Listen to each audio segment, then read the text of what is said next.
Nabi itu tahu bahwa akhirat itu tidak bisa batasi Allah. Kamu tidak bisa nyemprit Allah. Allah, ini akhirat loh. Amal sudah ada manfaat. Ingat itu. Tidak bisa seperti itu. Allah itu nggak bisa tunduk sama konstitusi yang bernama akhirat. Artinya Allah meskipun di akhirat tetap duwe hak yaf'alu ma yasa atau yaf'alu ma yurid. Nggak bisa kamu terus wah ini akhirat amal ra iso dikirim wong mati, amal ra iso dikirim. Yo pangeran kok mbok atur. Makanya ada kiai mengatakan kodok qadar ora iso dirubah, itu kamu. Makanya ada seorang kiai ditanya, kodok qadar ora iso dirubah sekali dicatat selesai. Jari kiai tadi, tapi nak Allah iso. Dalile apa? Yang huwa ma yasa wa yusbit. Nak Allah ya iso, sing ra iso kan kita. Nah, Nabi itu tahu betul meskipun akhirat itu Allah masih bisa dinego saking baiknya. Ya Muhammad irfa' ra'sak wasal tu tok wasatu safa. Semat sirahmu angkat. Kowe yo apa tak turuti. Terus semenjak itu Nabi minta apa? Syafaat. Karena dulu ulama itu sudut pandangnya itu ya seperti itu. Ada yang ulama suka ibadah itu sholat, ada yang milih tidur. Sampai Imam Ghazali bilang suatu saat ibadah terbaik di zaman akhir itu tidur kan. Sholat saja kalah sama tidur kan. Tapi itu loh ya, yang wajib tetap loh, terus kamu gak sholat wajib. Begini beliau mencontohkan itu. Ada orang sholat tahajud terus obsesinya itu ingin hajatnya terkabulkan. Sementara yang tidur obsesinya nikmati rahmatnya Allah, boleh tidur, bisa tidur. Kata Imam Ghazali, timbang kita tahajud terus nuntut pangeran aduk turu katanya. Mergo engko di akibat terus setan memberi bisikan, lho nyatanya kamu tahajud ya gak terkabul, berarti cerita bahwa Nabi ngendikan kalau doa tahajud mustajab enggak. Daripada ngono ki aduk turu ora tau ndonga ngono.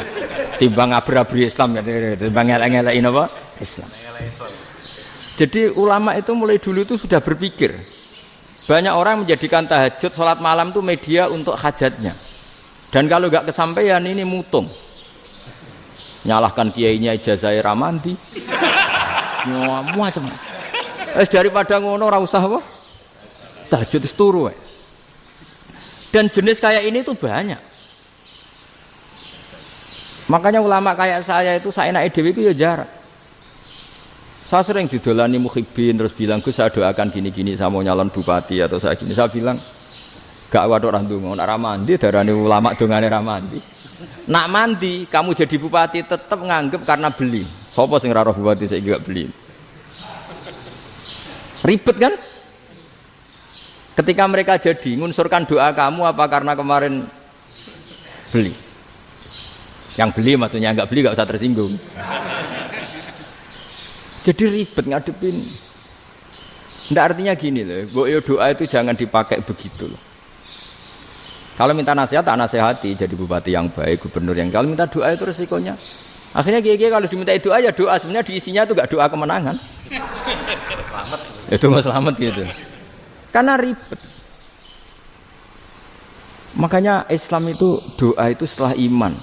Aturan iman benar baru doa. Aturan iman benar termasuk Allah itu yaf'alu ma yasha, boleh melakukan yang dikehendaki. Allah enggak boleh terdikte oleh doa kita, enggak boleh. Ya saya ulang lagi ya, mazhab Hasan Asyadzili ini khas kita. Jadi la ilaha illallah itu didahulukan sebelum istighfar. Tapi kebalikannya mazhab Imam Sanusi itu dibalik. La ilaha illallah itu kalimat yang sakral. Karena yang sakral dibutuhkan muqaddimah, yaitu yang melafadzkan harus yang sudah bersih, yang sudah steril baru melafadzkan la ilaha illallah. Maka dalam mazhab Sanusiyah istighfar dulu baru la ilaha illallah. Nah cara mazhab Abdul Hasan Asyadzili kebalikan, istighfar itu sah setelah sahnya tauhid. Kamu ikut mana dulu? Asyadzili apa Sanusiyah? Alhamdulillah sama-sama tidak paham ya sudah. Akhirnya sudah. Ya saya nggak kemana-mana kan gitu. Jadi apa ya? Terus ini saya teruskan ini biar khas pesantren atau khas NU lah, kalau bahasa Pak Rektor khas NU. Ini Ben sampean tahu beberapa perbedaan itu lazim, halaman 24. Ya halaman 24 sama 25. Tak baca ini masih orisinil. An Sufyan bin Uyainah ini juga gurunya Imam Syafi'i. Kata Sufyan bin Uyainah beliau cerita, kana Isa wa Yahya alaihi wasallam ya'tiyanil qaryah. Fayas'alu Isa an syirari ahliha. Was'alu Yahya an khiyari ahliha. Jadi Nabi Isa dan Nabi Yahya itu satu generasi, sama-sama masih muda. Kalau di satu kampung yang Nabi Yahya tanya, ini keluarga terbaik siapa? Saya mau nginap di situ karena kumpul orang baik itu nyaman. Kalau Nabi Isa kebalikan, keluarga terburuk mana ya? Saya tak di situ. Nah terus akhirnya faqala lahu Yahya, lima tanzilu ala syirarin nas. Kenapa kalau kamu bermalam kok malah kumpul orang-orang yang nakal? Innama ana tabibun udawil mardo. Saya ini nabi ibarat dokter. Di mana-mana dokter yang ngumpuli yang sakit, ngobati yang sakit. Makanya di NU itu ya banyak Kiai Jazab mengumpuli yang nakal-nakal. Nak tepak yang ngentas yang nakal, nak ora tepak ya katut. Ini adu nyali lah sudah gitu. Tapi itu ada ilmunya, yaitu niru Nabi siapa? Isa. Kalau kamu dokter penelitian itu cari daerah yang banyak pandemi apa yang bersih? Yang banyak pandemi, karena yang namanya penelitian ya di situ kan. Kalau kamu dakwah ngentas kemiskinan, ke daerah miskin apa daerah kaya? Nah sama, kalau ngentas kefasikan ke daerah fasik apa daerah orang soleh? Fasik. Ya, tapi itu Nabi Isa. Nah kalau kamu tidak Nabi kan potensinya kan itu. Tapi setidaknya bahwa kita sering disalahkan karena punya beberapa tokoh yang ngancani fasik-fasik, itu sebenarnya ada dalilnya, yaitu Nabi siapa? Isa. Nah terus masalah tegas dan lunak. Ketika ada mahasiswa misalnya pacaran, boncengan lanang dan perempuan, itu pilihan kita apa? Kalau tegas, terus gak mau mendengar kita. Misalnya gini contoh gampang, tak beri contoh Pak D. Jangan orang tua, nanti secara fikih itu beda. Nah ini kan kita orang pesantren, nah, biasa ngaji fikih detail. Kamu Pak D seorang perempuan, mahasiswi misalnya, sering pacaran. Setiap ke situ sama pacarnya kamu diam saja. Padahal kamu dosen keislaman. Mesti pamanaan kamu nyimpulkan, ternyata pacaran itu tidak apa-apa. Buktinya Pak D itu tidak negur, menengahi. Ini berarti as-sukut alal mungkar. Tapi kebalikannya, Pak D ini terkenal keras. Nak rono mesti radaku ponaan. Akhirnya yura rono. Mesti ngerti nak mesti diamuk. Nah, dua orang ini sama-sama gagal kan? Yang lunak menjadikan ponaannya pacaran terus karena enggak negur sehingga dikira membolehkan. Sing keras juga gak sempat bina wong rono era wani. Akhirnya dua orang ini sama-sama enggak ketemu, sama-sama enggak berkesempatan membina kan? Gagal membina kan? Karena yang keras ponaannya enggak pernah situ, berarti enggak bisa bina kan? Yang lunak membiarkan berarti juga ada bina. Nah, Islam itu antara dua itu. Ya agak terlalu lunak, enggak terlalu keras. Karena kalau terlalu keras, misalnya ada kiai terlalu keras, lu masyarakat mau tanya itu gimana? Lari kan? Lu saya ini punya pengalaman pribadi. Saya ini kan kecelok orang alim. Itu kalau pernah ya saya itu berusaha ya pokoknya ya umumnya orang alim lah. Tenang, terus anteng, enggak gejlok-gejlokan. Itu enggak ada yang tanya. Saya mimpi ketemu beberapa ulama itu disalahkan. Terus umat saya kalau mau tanya itu ke siapa? Wong alim wis wibawa, meneng tambah banget wibawane. Bala Quran sering gojlok rektor macam-macam. Terus wong wanita kok, saya biasa ke pasar pandangan dicegot orang. Gus, putri saya itu sering keluar darah tapi melebihi batas haid gini-gini. Kalau badhe sowan jenengan, gak usah sowan ning kene mbek ngadeg-ngadegan. Terus tanya, yang haid berapa hari, Gus? Ya supaya rudat ilal adat. Adat sebelum dia punya penyakit istihadah itu berapa? 6 hari ya sudah, kembali 6 hari lainnya mustahadah, tetap sholat, tetap normal. Tapi kalau saya wibawa, moro pasar gue tasbih seduwilu. Iku mesti wong salaman njaluk donga yakin. Tapi baru kayak rada uraan ketemu wong-wong, dol pening ndi? Mak pening ndi? Gus beneran Gus ketemu jenengan kula wingi badhe tuwa kok. Akhirnya tanya. Dadi uraanku iku amdan.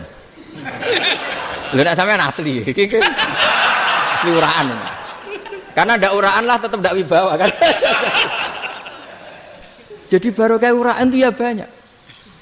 Saya itu kalau ngantor di Jogja itu banyak orang yang tanya. Ya biasa tuh tanya macam-macam. Karena saya uraan. Ke pasar ya orang, bahkan di bis sering ketemu orang. Wah beneran Gus kalau badhe sowan jenengan badhe tanya ini. Ya sudah di sini aja. Jadi semua itu diilmoni. Nabi itu punya sisi yang dua-duanya jalan. Memang beliau luar biasa, dipilih Allah yang luar biasa. Nabi ketika wibawa itu banyak sahabat yang bahkan mengenali wajahnya aja tidak bisa. Ka'anna ala ru'usihim at-thair. Bayangannya seakan-akan di kepalanya itu ada burung yang takut terbang. Saking antengnya. Tapi Nabi sekali mengeluarkan job, sekali santai, itu sahabat tanya itu sampai yang nggak pantas ditanyakan. Nabi saya tadi kumpul istri saya, tapi tidak inzal, itu wajib mandi ndak? Aro'aita law anna ahadana ya'ti imra'atahu wa lam yunzil. Itu ya ditanyakan.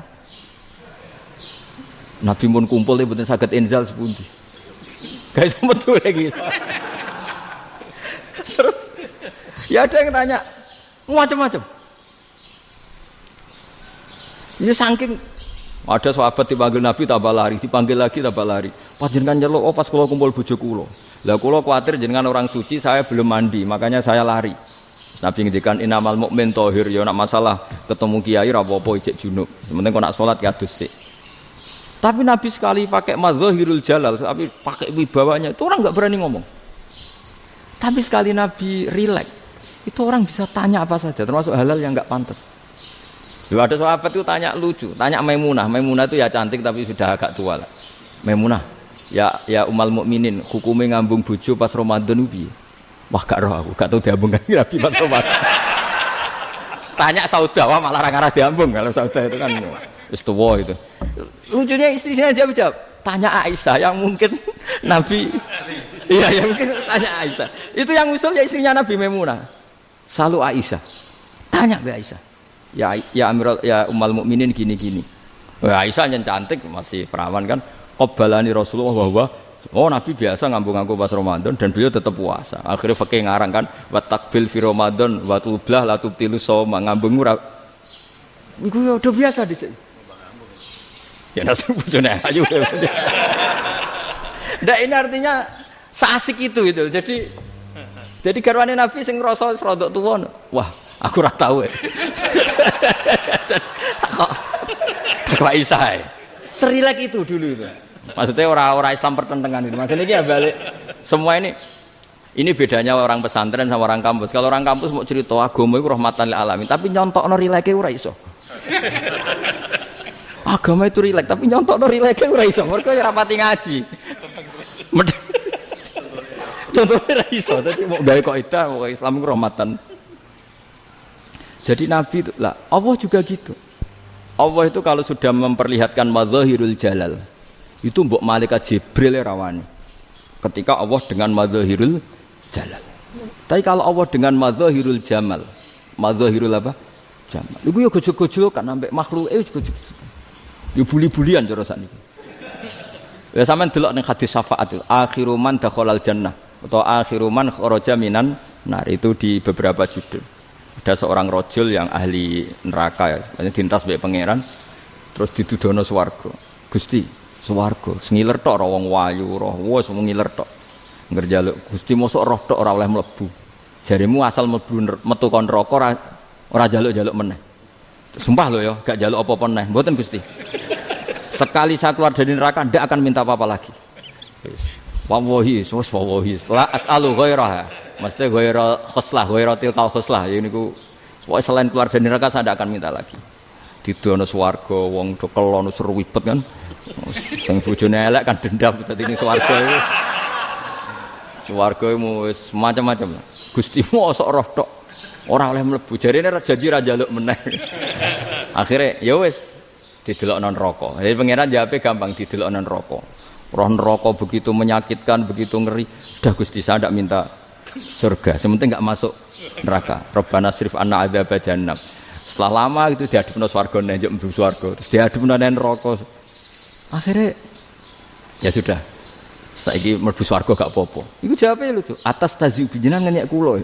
Wong karwan ahli swarga kok mlebu swarga. Terus akhirnya mlebu swarga, kan mlebu swarga tamanna, sangen-angen sing mbok jaluk apa? Orang angen-angen yang indah-indah, laka wa asratu amsal ya siku tak turuti wa asratu amsalih lan lipatan ke-10. Jawabe wong lanang ya lucu. Atas tazi ubi wa anta rabbul alamin. Jenengan pangeran kok ngenyekan. Maksudnya wis karwan aku ora pantes. Terus jare pangeran la astazi ubika walakinni alama asya'u qadir. Aku gak ngenyek kowe, pancen aku pangeran. Nuruti kowe iku iso. Jadi Allah sendiri ketika dengan madzahirul jamal itu malaikat ya ana sing wani bantah. Masyhur itu kan malaikat sing bantah pangeran ataj alufiya mayufsidu fiya wasfikut. Karena Allah dengan madzahirul jamal. Sing paling masyhur Nabi Musa. Nabi Musa itu ketika Nabi Mi'raj. Nabi Mi'raj itu beliau kira-kira di langit keempat lah yang masyhur atau kelima. Ngelangkai. Nabi Musa nangis, ya Rabbi ini apa-apaan? Orang sing ja'a ba'di kemudian melangkai makom saya ini apa-apaan? Dan Nabi Muhammad kan apapun hebatnya kan junior. Kok melangkai makom saya ini apa-apaan? Enggak fair. Sampai Nabi Muhammad itu tanya gini sama Jibril, reaksi Allah gimana ketika melihat Musa seperti itu? Jawab malaikat Jibril lucu. Ya roh khiddatahu, Allah sapal gayane Musa. Biar jadi lucu. Ya dibiarin aja sama Allah. Tapi wong jenenge Nabi Musa itu kekasihnya Allah.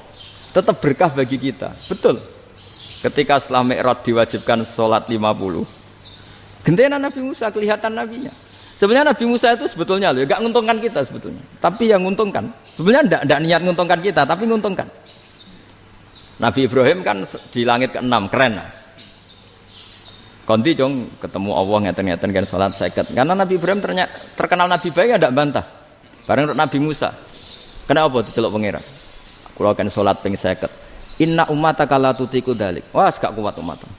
Serai-rai gak umatmu ora ngarah kuat 50 rokaat. Tapi sebenarnya Nabi Musa itu niatnya bukan membela kita. Fa inna ummati la umatku sing gagah-gagah ra iso meneh umat. Berarti sebetulnya ya itu masih pakai gengsinya sebetulnya. Wes ngono-ngono lah sementing kita untung. Sebetulnya dia itu gak terima wong umat saya aja yang lebih kuat. Gak kuat apalagi umatmu.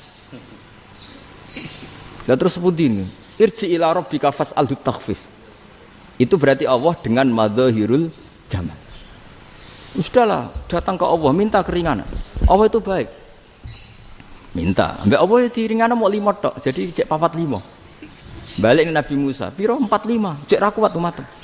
Wong umat kowe ra kuat, dadi sebenarnya bela. Umat kowe ra kuat. Lho cara Nabi Muhammad model wong Malang, yo beda umatku mbek umatmu. Ribet kan? Beda.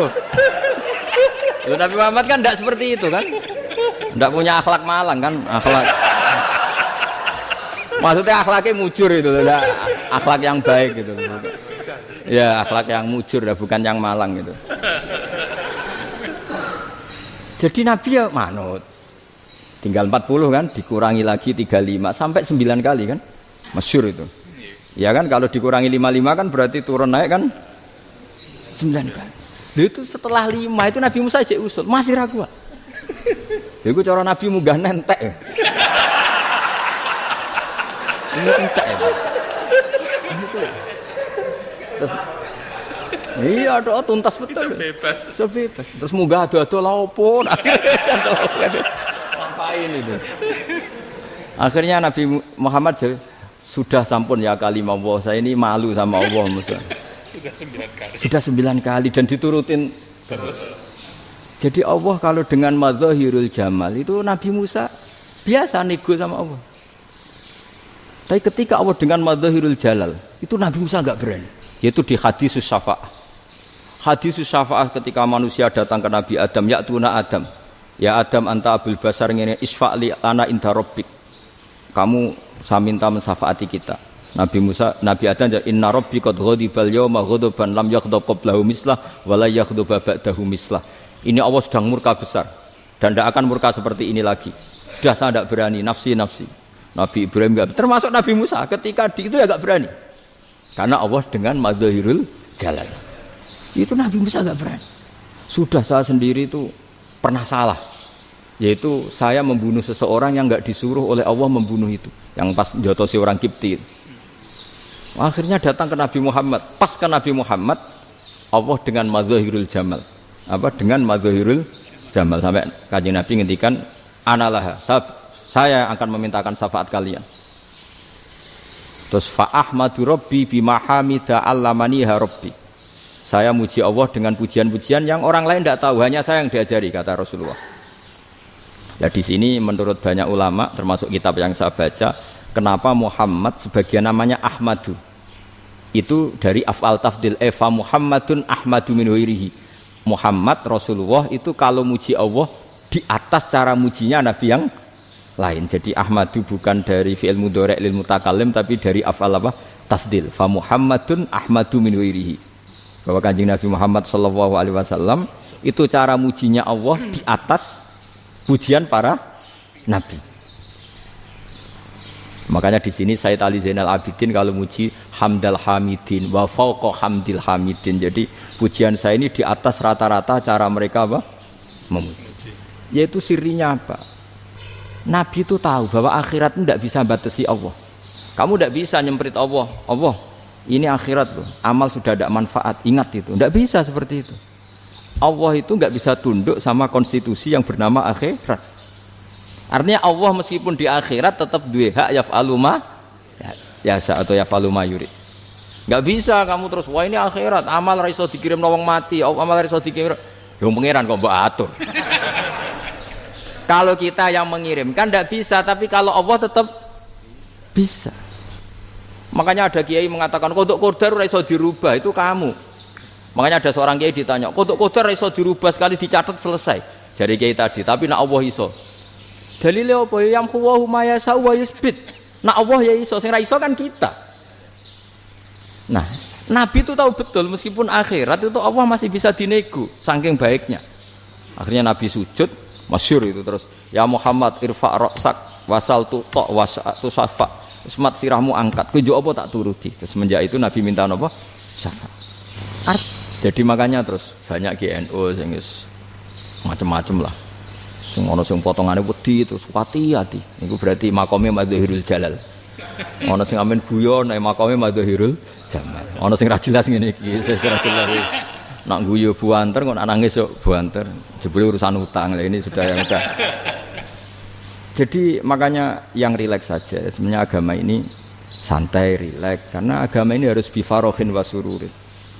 Enggak boleh agama ini dibawa dengan kekerasan, dengan antisosial. Karena agama ini harus kul bi fadlillah fi rahmati fa bidzalika falyafrahu, harus senang, harus rileks.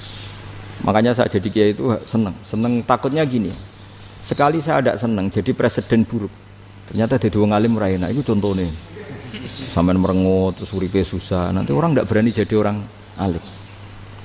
Makanya saya buktikan bahwa saya lebih bahagia dibanding rektor. Nanti orang ingin jadi rektor semua, nggak ingin jadi orang alim. Iya, makanya ini kan bentuk kearifan lah. Jenengan ngakui fungsi kiai kayak saya itu bentuk kearifan. Saya juga ngakui jenengan ini butuh kearifan.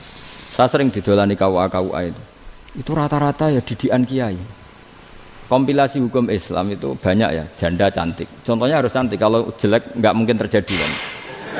Ada janda cantik kebetulan suka kawin tapi takut zina. Saya ulang lagi, suka kawin tapi takut. Itu seringnya gitu Pak Rektor. Jadi dia kawin bosen, bilang ke KUA, Pak saya sekarang mau nikah sama ini. Loh, tapi kamu mau punya suami. Ya tapi kan nggak tercatat Pak. Itu KUA-nya rata-rata itu nggak berani. Meskipun nggak tercatat, karena secara fikih meskipun nggak tercatat tetap dia seorang perempuan yang bersuami, maka nggak boleh nikah sama orang lain. Tapi secara hukum santri nggak bisa dong menikahkan perempuan sing dzati zaujin yang punya suami. Jadi ini barokahnya kerjasama yang baik. Jadi di masyarakat itu tertanam didikan kiai nggak boleh nikahkan perempuan yang bersuami. Tapi di KUA ngikuti hukum formal. Dan di Indonesia itu KUA itu rata-rata konsultasinya ya sama kiai, sehingga ya nggak berani akhirnya meskipun aku ya udah mlebu neraka mbak gak iso. Dan itu buahnya. Seorang lagi ya, makanya ini kan pesantren itu nggak boleh mati. Orang kiai-kiai kayak saya nggak jelas-jelas itu harus lebih jelas lagi. Karena ini yang on time, yang online, yang siapa saja bisa tanya. Saya itu SMS saya itu nggak punya HP WA. HP jadul itu SMS-nya tiap hari tak berapa, orang yang tanya dari Kalimantan, dari Aceh.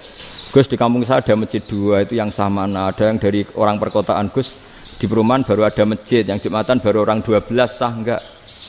Ya langsung saya jawab, sah. Dalilnya ini. Ya sudah, nah, tapi kata Imam Syafi'i gini harus orang 40, itu madzhab Syafi'i, dalam madzhab yang lain gini-gini. Itu kalau tanya rektor itu kan ribet. Masuk ajudan dulu, asisten dulu, panjang.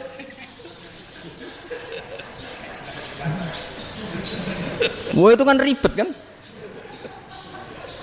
Manggil dosen dekan VAI dipanggil, dekan VAI nggak mau langsung jawab, cari dosen yang nekuni itu. Usul fikih saya nekuni itu baru seminar, nunggu dulu mbak ini orangnya baru. Panjang kan? Bisa tutup Islam kalau kesuwen. Coba kalau tanya kiai kan enggak ketemu di jalan. Dulu Mbah Zubair kata Mbah Mun, saya termasuk santri yang diapresiasi Mbah Mun. Dhisik Mbah Zubair ya ngono, anak nong takok wis sowan gak oleh. Gak takok ning kene ae. Saya biasa ditanya orang ngadeg-adegan. Ya alhamdulillah ilmunya cukup, kalau gak cukup ya kok sik. Jadi sebetulnya orang sopan itu ya agak-agak ada yang ditutupi sebetulnya. Mboten prayogi teng dalan nginjang mawon matur. Ya sebetulnya ya sebenarnya memang ilmunya agak cukup gitu. Tapi itu sebenarnya secara fikih itu haram, menunda itu haram. Ya haram tuh, coba bayangkan ya, kalau tanyanya sekarang, Gus saya ini sudah keluar darah 1 bulan penuh, padahal normalnya hanya 6 hari. Saya nanti sholat enggak? Kalau nginjang mawon dugi kula, berarti kan hari ini belum ada keputusan. Sholat apa enggak kan? Tapi karena modus tadi, boten prayogi nggih ngendikan ngoten teng dalan nginjang tengen kula. Itu kemungkinannya 2, sopan atau goblok itu saja. Kayaknya kalau sopan enggak lah. Kayaknya enggak lah kata. Karena secara fikih itu jelas haram. Bagaimana mungkin sesuatu yang harus dipraktekkan nanti zuhur dijawab besok, berarti zuhur, asar sampai subuh belum ada jawaban, berarti nggak ada sholat kan? Makanya dibutuhkan orang-orang alim yang kultural seperti ini, dan NU menghormati kultural. Tapi Mbah Mun juga sangat menghormati Islam formal, karena tadi produk-produk formal itu bisa dilembagakan oleh negara, dan itu kita ikut untung. Makanya Mbah Mun itu kalau punya tamu KUA, punya tamu polisi sampai pejabat itu. Kenapa saya contohkan KUA? Supaya jangan kira seperti pendapat orang-orang hasud, wah mesti aja disolani presiden seneng, menteri seneng. Enggak juga, sebenarnya semua kiai itu mulai KUA sampai polisi, polsek, polres itu seneng semua, karena sama-sama diajak mengawal bangsa ini, diajak mengayomi semua masyarakat. Tapi kadang-kadang masyarakat ngeritiknya, jenenge kiai disolani menteri ya seneng, presiden, padahal yang sowan kiai itu ya mulai KUA, kapolsek, kepala desa, RT, mudin. Itu mudin kalau tanya ya lucu-lucu. Gus kalau nate nyembelih pitik kemanian, pitik gue gede man. Akhirnya wis ngerti nak kemanian langsung tak sembelih meneh. Terusane ku sah ta ora. Ribet. Ya tak jawab, lah pitike pasti ku jek urip ta ora. Terus urip Gus. Wis sah cara madzhab Malik kerja urip. Karena itu ada perdebatan antara madzhab Malik dan madzhab Syafi'i. Nah cara Imam Syafi'i itu agak ketat. Hewan yang punya kehidupan sudah mutharibah, misalnya ayam jago, contohnya harus jago, karena kalau ayam kecil diikhlaskan haram. Jadi yang cilik wae kan gitu. Fikih itu ya, fikihnya orang Indonesia itu pecundang. Kalau ayam kecil nggak ditanyakan, mate ra wis. Kalau jago ditabrak truk kejet-kejet. Andai kan nggak disembelih pun mesti mati. Itu cara madzhab Syafi'i itu haram. Karena penyembelihan ini tidak menjadi penyebab kematian, tapi memang karena kecelakaan tadi. Tapi cara madzhab Imam Malik enggak. Andai kan enggak disembelih, matinya kan 2 menit lagi atau 1 menit lagi. Andai kan enggak disembelih, berarti mati sekarang itu bawaan peso apa bawaan kecelakaan? Ya sudah halal gitu. Nah akhirnya ya saya bilang ya sudahlah, kita semuanya mati. Jadi cara debat, cara Imam Syafi'i enggak, cara berpikir itu sudah tidak kehidupan yang normal, yang dimana-mana penyembelihan itu mematikan yang hidup normal. Jadi agak ketat. Sehingga dalam contoh kemanian, kalau dalam bahasa Jawa nyembelih agak sempurna terus pesonya jatuh atau apa itu, kalau pakai madzhab Syafi'i agak kesulitan. Tapi kalau madzhab Malik asal diselesaikan secara fauron, dan juga sebagian madzhab Syafi'i itu halal. Nah orang mesti tanya gitu, Gus, wedhusku tabrak truk, man Gus kejet-kejet. Tapi nak pitik cilik ra ditakokno. Makanya termasuk kritiknya Mbah Mun, tapi ini madzhabnya Mbah Mun ya. Kamu boleh ikut boleh ndak, karena ini urusan ndak penting. Dewe wong-wong lucu, nak ditakoki yuyu muni haram mergo amfibi. Yuyu ngerti sampean? Yuyu nggih. Tapi nak ditakoki kepiting muni halal. Mergo nak yuyu haram gak eman, nak kepiting eman. Padahal alasannya coba, kenapa yuyu haram? Karena amfibi kan, bisa di air. Pertanyaannya, kepiting seperti itu ndak? Nah, tapi kepiting kalau haram kan eman. Karena besar kan. Kalau yuyu silahkan haram kan gitu. Artinya apa? Fikih kita ini agak-agak pecundang gitu, agak-agak pertimbangan. Iya, ini lucu kan? Kualitatif. Coba alasannya yuyu haram karena apa? Amfibi kan? Hidup dua alam. Pertanyaannya kepiting seperti itu enggak? Iya. Iya, kenapa kalau orang tanya, yuyu haram apa halal? Rata-rata jawab haram. Tapi kalau kepiting mulai khilaf. Loh mestinya kan sama kan? Nah itu Karena unsur imannya. iya tadi. Saya juga sering melihat tonggo-tonggo itu. Ayam cuwilik sakmene ketabrak truk, enggak ada yang tanya. Tapi saya pernah jalan-jalan di Naruan sini. Ono jago ketabrak, sing duwe langsung marani kula pas saya naik motor. Gus ini halal apa haram? Nak langsung kula sebelah halal apa haram? Wis kanggo kowe halal ya halal. Karena saya tahu tak jawab haram mesti kecewa itu. Aduh. Akhirnya kiai ini beratnya kan. Ya akhirnya ya saya setelah itu mate Imam Syafi'i ngapunten umat kula tuh ora siap mangke madzhab jenengan tuh ndak siap. Untuk mazhab ini tidak sama. Iya kan akhirnya pakai madzhabnya Imam Malik tadi. Ya tak Fatihah Imam Syafi'i ini mboten niat nglawan jenengan. Tapi ngobati tiang eman. Mergo pitike besar itu. Jadi ini kan cerita ya itu makanya yang rileks saja lah bahwa Islam ini yang rileks, yang menyenangkan karena ya agama ini harus menyenangkan. Raditu billahi robba. Raditu itu seneng banget, ridho itu puas. Enggak boleh beragama pertuntungan terus emosinan, ya marem atau raditu itu marem jadi yang nyaman. Ya saya kira demikian. Assalamualaikum warahmatullahi wabarakatuh.